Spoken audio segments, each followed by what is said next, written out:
Sugatan ng isang rider at kanyang angkas matapos sumalpok ang sinasakyang motorsiklo sa isang ambulansya sa Maynila.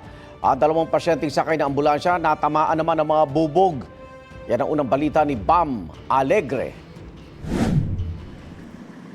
Sumalpok sa isang ambulansya ang isang motorcycle rider at kanyang angkas sa panulukan ng San Marcelino Street at UN Avenue sa Maynila, pasado alas 5 ng umaga kanina. May iniinda ang lalaking rider sa hita, ang babaeng angkas naman sa balikat. Pareho sila nakaligtas sa aksidente.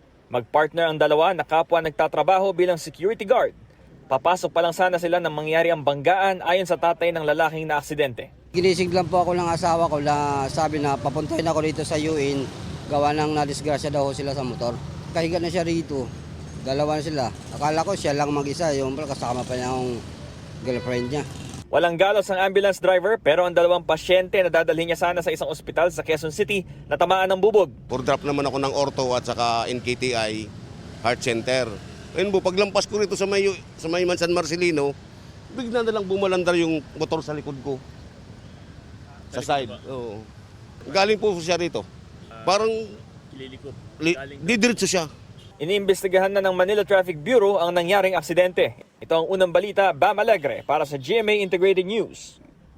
Igan, mauna ka sa mga balita, mag-subscribe na sa GMA Integrated News sa YouTube para sa iba't ibang ulat sa ating bansa.